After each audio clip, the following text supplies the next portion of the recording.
Hello students, आज हमने moles की कैलकुलेशन करनी है कि मोल से हम नंबर ऑफ पार्टिकल किस तरह निकाल सकते हैं, मोल से हम वॉल्यूम किस तरह निकाल सकते हैं और मोल से हम मास कैसे निकाल सकते हैं। तो स्टूडेंट, अगर हम मोल किसी तरीके से हम फाइंड कर लें तो हमारे लिए नंबर ऑफ पार्टिकल, वॉल्यूम और मास निकालना मुश्किल नहीं रहता। हम ये कुछ कैलकुलेशंस करेंगे तो उसमें इसी फार्मूले को इस्तेमाल करेंगे। तो हमारे पास दो फार्मूले हैं, एक mole is equal to mass over molar mass और दूसरा है नंबर ऑफ पार्टिकल्स का। अगर हम मोल को एवोगैड्रो से मल्टीप्लाई करें तो हमारे पास नंबर ऑफ पार्टिकल निकल आते हैं और मोल को हम मास ओवर मोलर मास भी लिख सकते हैं। तो सबसे पहला सवाल यह है कि अगर मेरे पास 2.74 मोल हैं KMnO4 के तो मैंने मास बताना है।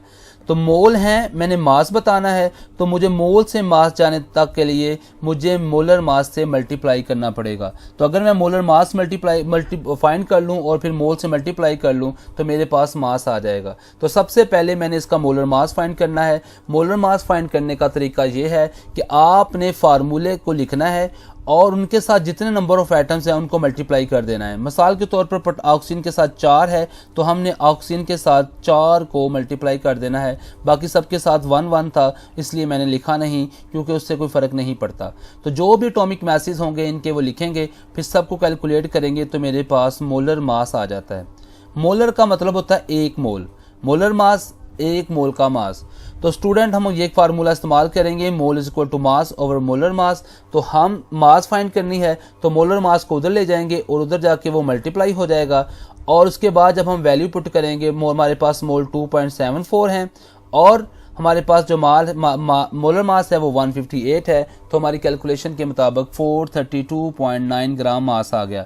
तो मैं अगर सिंपली इस फार्मूले से देखूं, मोल से मास तक जाना था तो मुझे मोलर मास से मल्टीप्लाई करना था। तो आप इस फार्मूले में देख लीजिए, मैंने मोल को मोलर मास से मल्टीप्लाई करके मैंने मास निकाल लिया। इसी तरह मैंने moles of oxygen atom find करने हैं 9 ग्राम मैग्नीशियम नाइट्रेट के अंदर। तो स्टूडेंट, इस बार उसने पूरे मॉलिक्यूल का या उस पूरे कंपाउंड के मोल नहीं पूछे, उसके अंदर जो ऑक्सीजन लगे थे उसके मोल पूछ लिए उसने। तो इसके लिए हमें सबसे पहले पूरे कंपाउंड के मोल फाइंड करने होंगे, फिर उसके बाद हमें अंदर लगी हुई चीज़ों के मोल भी बता सकते हैं। तो हमने सबसे पहले इसका मोलर मास फाइंड किया। स्टूडेंट, जहाँ पे ये ट्वाइस है तो इसलिए जो भी अंदर का जवाब आया है हमने उसको 2 से मल्टीप्लाई करना है। तो ये 2 मल्टीप्लाई इसलिए हो रहा है क्योंकि इसके हमने ट्वाइस लिखा है। तो हमने अंदर वाली चीज़ों एटॉमिक मास नाइट्रोजन ली, ऑक्सीजन 3 थे, तीनों को हम 3 के साथ मल्टीप्लाई कर दिया। तो इस तरह जो भी जवाब अंदर का आता है 62 आता है तो उसको बाद में 2 से मल्टीप्लाई कर देते हैं। सबका मोलर मास फाइंड किया तो 148 ग्राम पर मोल आया। तो स्टूडेंट, इसके बाद मुझे मोल निकालने आसान होंगे मास ओवर मोलर मास करके। तो मैं मास 9 ग्राम दिया था, मोलर मास से डिवाइड करूंगा तो मेरे पास इसके मोल निकल आए। जब मेरे पास मैग्नीशियम नाइट्रेट के मोल निकल आए हैं तो मेरे पास इसको उसके अंदर जो भी चीज़ें लगी हैं मैं इजीली बता सकता हूँ। तो मैं कहूँगा कि अगर 1 मोल में 6 ऑक्सीजन लगे हैं, 3 को 2 से ज़रब 2, क्योंकि ये 2 दफ़ा आना है, ट्वाइस का मतलब होता है 2 दफ़ा। तो अंदर 3 है तो 2 दफ़ा मतलब 6 हो गए। तो मैं कहूँगा 1 मोल में 6 मोल ऑक्सीजन लगे हुए हैं। तो इसलिए मेरे पास 0.06 में है। तो 0.06 में कितने होंगे, मैंने उसको 0.06 से मल्टीप्लाई कर दिया तो मेरे पास ऑक्सीजन एटम्स के मोल निकल आए। तो स्टूडेंट, इस तरह हम क्या करते हैं, पहले पूरे कंपाउंड के मोल फाइंड करते हैं, फिर उसके अंदर लगी हुई चीज़ों के मोल हमारे लिए फाइंड करना आसान हो जाता है। इसी तरह एक ये सवाल है, इसमें फिर हमने अंदर ऑक्सीजन के मोल फाइंड करने हैं, पूरे कंपाउंड के मोल नहीं फाइंड करने हैं। जिस तरह पिछले सवाल में ऑक्सीजन के मोल फाइंड किए थे तो हम ऑक्सीजन के मोल को ही फाइंड करेंगे। तो अगर मैं यहाँ पे बात करूँ तो यहाँ पर स्टूडेंट्स देखिए, सबसे पहले मोलर मास निकालना है। मोलर मास निकालने के बाद इसका 249.5 ग्राम आया।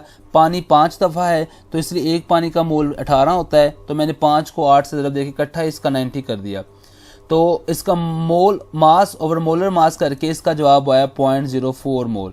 तो अब 0.04 मोल पूरे कंपाउंड के हैं, लेकिन मैंने कंपाउंड के मोल नहीं बताने, मैंने उसमें लगे ऑक्सीजन के मोल बताने हैं, क्योंकि उसने ऑक्सीजन के नंबर ऑफ एटम्स पूछे हैं। तो अगर मुझे इसके मोल पता चल जाएं तो मुझे इसके नंबर ऑफ एटम भी पता चल जाएंगे। तो नंबर ऑफ मोल फाइंड करने के लिए मैं अगर एक कंपाउंड देखता हूं तो मैं कहता हूं 1 मोल में 9 ऑक्सीजन एटम लगे हैं। किस तरह? ये 5 पानी में से हैं, पानी में लगे हुए हैं, और 4 ये कॉपर सल्फेट के O में लगे हुए हैं। तो सबको जमा करेंगे तो हम कहेंगे 9 मोल हैं एक के अंदर। तो मैं कह सकता हूं 1 मोल में, अगर 1 मोल में 9 मोल हैं तो नंबर ऑफ पार्टिकल फाइंड करने के लिए, मोल से नंबर ऑफ पार्टिकल फाइंड करने के लिए मुझे एवोगैड्रो से मल्टीप्लाई करना पड़ता है। तो मैंने ये एवोगैड्रो से मल्टीप्लाई कर दिया। 1 मोल का फार्मूला ये बनेगा, तो मेरे पास तो 0.04 मोल हैं, तो मैं 0.04 मोल को इससे मल्टीप्लाई कर दूंगा। तो मेरे पास इसके जो एटम्स की तादाद निकली 2.18 10⁻23 एटम्स ऑफ ऑक्सीजन निकले। मैं दोबारा बोलता हूं, अगर मुझे अंदर के मोल फाइंड करने हैं तो पहले मैं पूरे कंपाउंड के मोल फाइंड करूंगा, फिर अंदर वाली लगी हुई चीज़ों के मोल बता दूंगा। और अगर मुझे वो एवोगैड्रो कह दे या नंबर ऑफ पार्टिकल कह दे, तो मोल पे अगर आप हैं तो आपको नंबर ऑफ पार्टिकल फाइंड करने के लिए सिंपली एवोगैड्रो से मल्टीप्लाई करना पड़ता है। इसी तरह इस सवाल को देखूं तो मास बतानी है किलोग्राम्स के अंदर। इस बार नंबर ऑफ पार्टिकल बता दिए हैं, मतलब नंबर ऑफ पार्टिकल्स हैं, और हमने कहां तक आना है, पहले हम मोल पे जाएंगे और मोल के बाद हम मास पर आएंगे। तो किस तरह देखते हैं। सबसे पहले मोलर मास फाइंड किया। मोलर मास इसका निकलता है 64। उसके बाद हम जानते हैं अगर 1 मोल है तो उसका वजन होता है 64 ग्राम, और 1 मोल में जो पार्टिकल होते हैं वो होते हैं एवोगैड्रो पार्टिकल्स। तो मैं दूसरे लफ्जों में ये भी कह सकता हूं एवोगैड्रो पार्टिकल्स का वजन 64 ग्राम होता है सल्फर डाइऑक्साइड के। तो एक मालिक्यूल का वजन कितना होगा? तो स्टूडेंट हम हमेशा एक निकालने के लिए जितनी भी ये चीज़ इधर हो हम उसे क्या करते हैं, उस साइड पर ले जाते हैं। जब इसको इस साइड पर लेकर आएंगे तो 6.02 10⁻23 इधर आकर डिवाइड हो जाएगा। लेकिन मैंने एक मालिक्यूल का नहीं फाइंड करना, मैंने तो फाइंड करना है 2.6 × 10⁻20 मालिक्यूल्स का। तो मैं कहूँगा एक में इतना जवाब है तो 2.6 का कितना जवाब होगा। तो मैं इन दोनों साइडों से मल्टीप्लाई कर दिया। तो जब ये मल्टीप्लाई किया तो इसका जवाब 2.76 10⁻² आया। लेकिन उसने कहा है वजन किलोग्राम में बताओ, तो मैंने किलोग्राम में बताया। अगर मैं इस फार्मूले को देखूं तो मुझे नंबर से मोल तक आना था और फिर मास तक जाना था। नंबर से मोल तक जाने के लिए मुझे एवोगैड्रो से डिवाइड करना था, और ये कैलकुलेशन आप देख सकते हैं इस सवाल के अंदर हमने एवोगैड्रो से डिवाइड किया हुआ है। और फिर उसके बाद मोल से मास तक जाने के लिए मुझे मोलर मास से मल्टीप्लाई करना था। तो आप देख सकते हैं स्टूडेंट मैंने ये वाला मल्टीप्लाई किया हुआ है। तो इस कैलकुलेशन के मुताबिक हमें नंबर से अगर मास तक जाना है तो पहले नंबर ऑफ पार्टिकल्स को एवोगैड्रो से डिवाइड करेंगे, फिर हम क्या करेंगे, मोल को मास से मल्टीप्लाई कर देंगे। स्टूडेंट इसी तरह हमने क्लोरीन एटम्स हैं मेरे पास, हमने उसके मोल कैलकुलेट करने हैं। पूरे मालिक्यूल का वजन दिया है लेकिन उसके अंदर लगी हुई चीज़ों के मोल फाइंड करने हैं। तो इसका हमारे पास सिंपल तरीका है, पहले हम इसके ही मोल फाइंड कर लेंगे। जब इसके मोल फाइंड कर लेंगे तो अंदर लगी हुई चीज़ों के मोल मेरे लिए बताना मुश्किल नहीं है। तो मैंने सबसे पहले इसका मोलर मास फाइंड किया और नंबर ऑफ मोल्स फाइंड करने के लिए मास ऊपर रखा, और मेरे पास फार्मूला होता है मास ओवर मोलर मास। तो मैंने मास को ऊपर रख के मोलर मास से डिवाइड कर दिया।